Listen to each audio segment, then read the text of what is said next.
बिना चाउल गुंडरे ମୁଁ କିପରି ପ୍ରସ୍ତୁତ କରିଛି କ୍ଷୀର ଗଇଁଠା ଆସନ୍ତୁ ଦେଖିବା। ହ୍ୟାଲୋ ହାଇ ଜୟ Jagannath welcome to Jena's kitchen.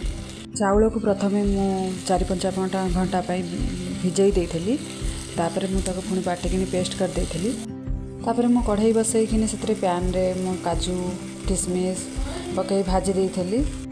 କଢ଼େଇରେ ମୁଁ କାଜୁ ଆଉ କିସମିସ୍ ଭାଜିଥିଲି। ସେଇଥିରେ ଘିଅ ଥିଲା। ସେ ଘିଅରେ ମୁଁ କ୍ଷୀର 1.5 ଗ୍ଲାସ୍ ସେଇ ଗ୍ଲାସ୍ରେ ଚାଉଳ ଗିଲାସ ଆଣିଥିଲି ତ 1.5 ଗ୍ଲାସ୍ କ୍ଷୀର ଦେଲି ଆଉ 1/2 ଗ୍ଲାସ୍ ପାଣି ଦେଇଥିଲି। ତାପରେ ତାକୁ ଟିକେ ଟେଷ୍ଟ ଆଣିବା ଲାଗି ସେ ଚାଉଳ ଇଏରେ ସେଥିଲାଗି ଟିକେ ଚିନି ଟିକେ ଲୁଣ ଦେଇଥିଲି। ତାପରେ ଧୀରେ ଧୀରେ ପକାଇ ଗୋଳେଇଥିଲି ଚାଉଳ ଚୁନା ବଟାକୁ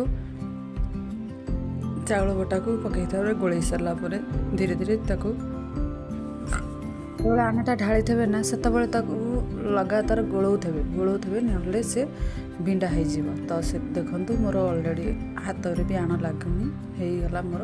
ଏମିତି ଯେତେ ପ୍ରକାର ଯେଉଁ ଡିଜାଇନ୍ ଚାହିଁବେ ଆପଣ ଇଏ କରିପାରିବେ ଗଢ଼ିପାରିବେ। ମୁଁ ଏ ସେପ୍ରେ ଗୋଲ ସେପ୍ରେ ଏମିତି କରି ଗଇଁଠା ଗଢ଼ିଥିଲି। ତାପରେ ବହୁତ ସାରା ଏମିତି ଗଢ଼ି ସାରିଲା ପରେ ପ୍ରସ୍ତୁତ ହୋଇଯାଇଥିଲା ମୋର ଗଇଁଠା।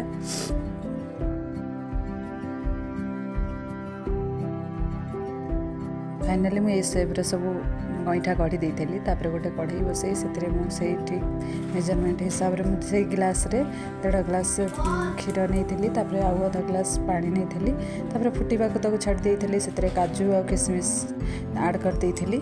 तापर टिके टाइम फुटिला पर से चीनी पकई देती। मो निज हिसाब से आप देखिए केते मीठा खाइबे से हिसाब से चीनी देवे टिके लुण देवे स्वाद देलापर मुझे गोटी गोटी कर क्षीर गईठा सब छाड़ी। तापर देखिए से धीरे धीरे ना से गईठा बुड़ी थे आज जो ना देखिए आप ऑटोमेटिक ऊपर को उठी आसो।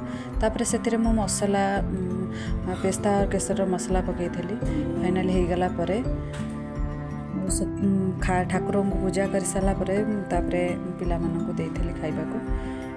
सतरे बहुत टेस्टी थिला। जदि आपण मानू वीडियोटी मो रेसिपीटी भल लगी थाए आपण कमेंट बॉक्स में निश्चिंत जनइबे।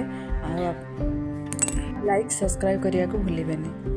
जेतिकी कौलिया छनछनिया क्षीर गईठा होता ना सेतिकी सुंदर भी देखा जाउथला और समस्त को बहुत भल लगिला। Thanks for watching.